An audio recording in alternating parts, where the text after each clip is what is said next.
Hi viewers, welcome to our channel. ప్రస్తుతం మనతో పాటు సీనియర్ జర్నలిస్ట్ దామ బాలా సార్ ఉన్నారు. వారితో మాట్లాడదాం.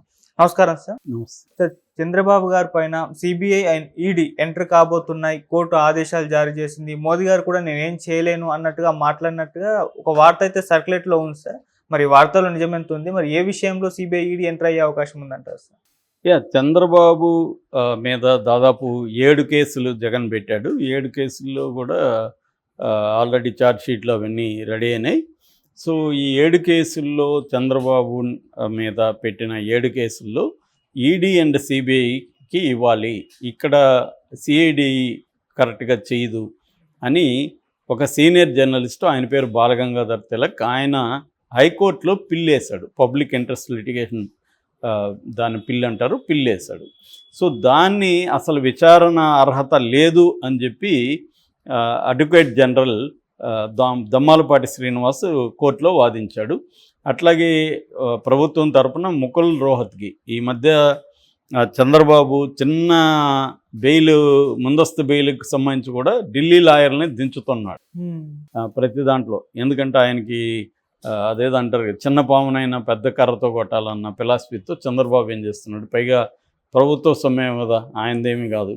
సో అందుకని గతంలో జగన్ కూడా ఇదే చేశాడు. కానీ ఈ స్థాయిలో చిన్న చిన్న వాటికి కూడా నేషనల్ టాప్ 5 లాయర్స్ని దించడం అనేది నేనైతే చూడలేదు. సుప్రీంకోర్టులో జగన్ కూడా ముకుల్ రోహత్గిని వీళ్ళని వాడాడు. కానీ ఇక్కడ ఇప్పుడు మొన్నెవరో ముందస్తు బెయిల్కి సిఐడి ఆఫీసర్ వేస్తే దానికి కూడా సిద్ధార్థ లూత్రా ప్రభుత్వం తరపున వాదించాడు. అట్లాగే ఇప్పుడు దీనికి కూడా విచారణార్హత ఉందా లేదని తేలడానికి కూడా ముకుల్ రోహత్గి వాదించాడు. సో ఈయన ముందుగా పిటిషనర్ వాదనలు మనం చెప్పుకుంటే బాలగంగాధర్ తిలక్ ఎందుకు వేశాడంటే, మొత్తంగా ఈ 7 కేసుల్లో చంద్రబాబు ఉన్నాడు, మినిస్టర్ నారాయణ ఉన్నాడు, అచ్చెన్నాయుడు ఉన్నాడు, కొల్లు రవీంద్ర ఉన్నాడు, దేవినేని ఉమా ఉన్నాడు, లింగంనేని రమేష్ ఉన్నాడు, వేమూరి హరికృష్ణ, ఇలాగా మొత్తం 114 మంది ఈ కేసులో ఇన్వాల్వ్ అయినారు. చంద్రబాబు ప్రభుత్వం రాకముందే, రిజల్ట్ కూడా రాకముందే అక్కడున్న హరీష్ గుప్తా, అక్కడ ఉన్న మన సిఐడి ఆఫీస్లో ఉన్న ఫైనాన్స్ వింగ్ని సీల్ చేశారు, డాక్యుమెంట్స్ అంతా సీల్ చేశారు. అక్కడి నుంచి మొత్తము వీళ్ళు హ్యాండ్ ఓవర్ చేసుకున్నారు.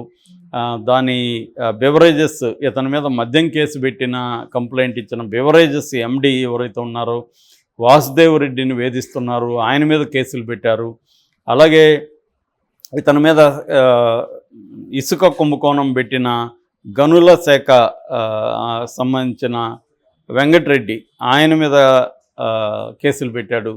అంటే వీళ్ళు తమ మీద పెట్టిన కేసులు ఎవరైతే పెట్టారో వాళ్ళని వేధిస్తున్నారు. వాళ్ళ డాక్యుమెంట్స్ అంతా వీళ్ళు హ్యాండ్ ఓవర్ చేసుకున్నారు. సో ఈ కేసుల్ని సిఐడి నిష్పక్షపాతంగా విచారించదు. క్లియర్గా ఈ కేసులన్నింటినీ కూడా చంద్రబాబు తనకు అనుకూలంగా మార్చుకుంటాడు. కాబట్టి ఈ రాష్ట్రంలో ఉండే ఈ ఏజెన్సీలు, ఇన్వెస్టిగేటివ్ ఏజెన్సీలు చంద్రబాబుకి అనుకూలంగా ఉంటాయి. కాబట్టి ఈ కేసుల్ని ఈడీసీ సిబిఐకి ఇవ్వండి. ఎందుకంటే ఈ స్కిల్ డెవలప్మెంట్ కేసులో ఆల్రెడీ ఈడీ ఈసీఐఆర్ అంటారు. ఈడీ మామూలుగా మనం ఎఫ్ఐఆర్ అంటాం కదా, అలాగా ఈడీ పెట్టేదాన్ని ఈసీఐఆర్ అంటారు. ఈసీఐఆర్ కూడా నమోదు అయింది. కాబట్టి సో ఈడీకి సిబిఐకి ఇవ్వండి అని ఆయన వేశారు. అయితే ముకుల్ రోహత్గి వాదన ఏంటంటే, ఆల్రెడీ 7 కేసుల్లో 5 కేసుల్లో విచారణ పూర్తయి ఫైనల్ ఛార్జ్షీట్లు కూడా అయిపోయినాయి. కాబట్టి ఇప్పుడు ఈడీకి సిబిఐకి ఇవ్వాల్సిన అవసరం లేదు అని వాళ్ళు వాదన, దమ్మాలపాటి అండ్ ముకుల్ రోహత్గి ప్రభుత్వం తరపున. అయితే కోర్టుకున్న డైలమా ఏంటంటే, మామూలుగా సమీక్ష చేసే అధికారం ప్రభుత్వానికి ఉంటుంది. కేసుల మీద సమీక్ష చేయొచ్చు. ఈ కేసులు సరిగా లేవు, కక్షపూరితంగా పెట్టాయి, కాబట్టి వీటిని మేము విత్డ్రా చేసుకుంటున్నాం అని చెప్పేయచ్చు కోర్టుకి. చెప్పేస్తే ఈ కేసులు ఉండవు. చంద్రబాబు అదే చేస్తాడు. గతంలో జగన్ కూడా అదే చేస్తాడు. జగన్ మీద పెట్టిన కొన్ని కేసుల్ని జగన్ విత్డ్రా చేయించుకున్నాడు. ఎందుకంటే వాళ్ళ పరిధిలో ఉంటుంది కాబట్టి సిఐడి అనేది తమ మీద పెట్టిన కేసులను వాళ్ళు చేసుకుంటారు. వీళ్ళ హరాస్మెంట్ అంతా ఎన్ని రోజులు, ఆ ప్రభుత్వం వచ్చే అన్ని రోజులు వీళ్ళు అరెస్ట్ చేయగలరు. ఇప్పుడు జగన్ మీదనో వైసీపీ వాళ్ళ మీద పెట్టిన కేసులంతా కూడా వీళ్ళకి కూడా తెలుసు. మళ్ళీ నెక్స్ట్ జగన్ వస్తే ఇవి నిలబడవని. కాకపోతే ఇప్పుడు అరెస్ట్ చేయొచ్చు కదా, ఇప్పుడు జైళ్ళల్లో పెట్టచ్చు, ఇప్పుడు కొద్ది రోజులు వాళ్ళని అరెస్ట్ చేయొచ్చు అనేది వీళ్ళ ప్లాన్ తప్ప ఇది లాజికల్గా నిరూపిస్తామని ఎవడు పెట్టాడు. జగన్ కూడా చంద్రబాబు మీద ఎందుకు పెట్టాడు, అరెస్ట్ చేద్దామనే పెట్టాడు. జగనే తెలీదా ఈ కేసులు నిలబడవని తెలుసు, అయినా కూడా అరెస్ట్ చేయొచ్చు కదా. 52 రోజులు పెట్టగలిగాడు కదా చంద్రబాబు జైల్లో. అలాగే వీళ్ళు కూడా 50 రోజులు, నెల రోజులు, కొన్ని నెలలో జైల్లో పెడతారు. ఇప్పుడు కవిత 5 నెలలుగా ఉంది జైల్లో. రేపు పొద్దున అదేమన్నా అవుతుందా, ఏమి అవుతుందని అందరికీ తెలుసు.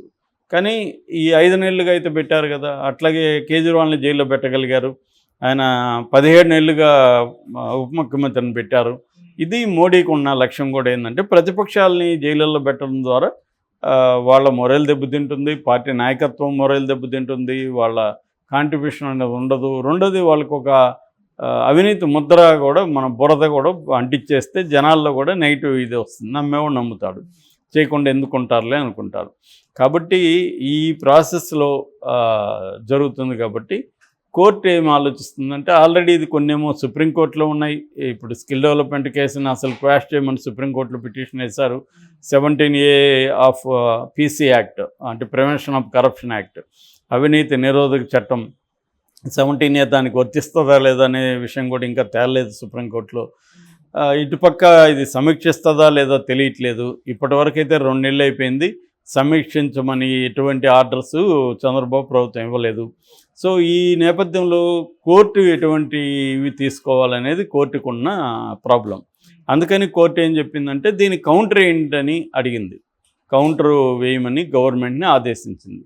సో కౌంటర్ వాళ్ళు వేసినప్పుడు వాళ్ళ వాదనలు డీటెయిల్గా కౌంటర్లో అంటే సమీక్షిస్తామని కూడా రేపు చెప్పింది అనుకో హైకోర్టు, అప్పుడు మరి సమీక్షకు వదిలేస్తారా, లేదు మీరు సమీక్షించడం కాదు దీన్ని ఈడీ సిబిఐకి ఇవ్వాలంటారా? ఎందుకంటే గతంలో ఒక ప్రైవేట్ పిటిషన్ ఒక పేపర్ వేస్తేనే హైకోర్టు జగన్ని ఆర్థిక నేరం కేసులో సిబిఐకి ఆదేశించింది కదా. కోర్టులు కూడా మనం అన్నిట్లో ఒకే రకంగా బిహేవ్ చేయవు. అక్కడే కోర్టుల మీద కూడా చాలామందికి విశ్వసనీయత మీద డౌట్లు వస్తాయి. ఎందుకంటే ఒక కేసులేమో సిబిఐకి, సిమిలర్ కేసులో సిబిఐకి ఆదేశిస్తారు, సిమిలర్ కేసు కాని దాంట్లేమో నోటీసులు పంపిస్తారు, వాళ్ళ అభిప్రాయం చెప్పమంటారు, మళ్ళీ దాన్ని బేస్ చేసుకొని డ్రాగాన్ అవుతూ ఉంటుంది. కాబట్టి అట్లాగే జగన్ కూడా అంతే. జగన్ ప్రతిపక్షంలో ఉన్నంత వరకు కోర్టులకు హాజరవుతూ వచ్చాడు. ప్రతిపక్షంలోకి వెళ్ళి అధికారంలోకి వచ్చినాక ఒకరోజు కూడా కోర్టుకు హాజరు కాకుండా చివరికి తన మీద హత్యాయత్నం జరిగిన దాంట్లో తను సాక్షిగా కూడా అతను కోర్టుకు హాజరు కాలేదు. 5 ఏళ్ళ పైన ఆ కేసు కూడా నడిచింది. కాబట్టి ఇక్కడ ఏంటంటే ప్రతి ఒక్కరూ అధికారంలో ఉన్నప్పుడేమో తమ కేసులను కొట్టించుకొని ప్రతిపక్షాల వాళ్ళ మీద కేసులు పెడతారు, మళ్ళీ వీళ్ళు ప్రతిపక్షాలు వచ్చినప్పుడు వీళ్ళు అదే ఫేస్ చేస్తారు. ఇది జరుగుతుంది మన దేశంలో, ఇది అన్ని చోట్ల జరుగుతుంది. సో ఇప్పుడు చంద్రబాబు మీద ఈడీ సిబిఐ కానీ ఒకవేళ పొరపాటును పెడితే మాత్రం అది సంచలనం అవుతుంది. బట్ పెట్టినా కూడా ఏం కాకపోవచ్చు, ఎందుకంటే జగన్ మీద ఏమైనాయి, చంద్రబాబు మీద ఈడీ సిబిఐ ఏం చేయబోతుంది? జగన్ మీద కూడా ఈడీ సిబిఐ ఉంది కదా, 10 ఏళ్ళుగా ఏం చేశాయి? కాబట్టి చంద్రబాబు 16 ఎంపీలు ఉన్నాయి కాబట్టి మోడీ ఆ 16 ఎంపీల మీద ఆధారపడి ప్రభుత్వాన్ని నడపాలి. కాబట్టి రేపు ఈడీ సిబిఐ ఎంటర్ అయినా ఈడీ సిబిఐ కూడా మోడీ ఆధ్వర్యంలోనే పనిచేస్తాయి కాబట్టి ఫైనల్గా, ఎందుకంటే డైరెక్ట్లు నియమించే అధికారం మోడీకే ఉంటుంది కాబట్టి ఫైనల్గా మోడీ చెప్పినట్టే వినాలి.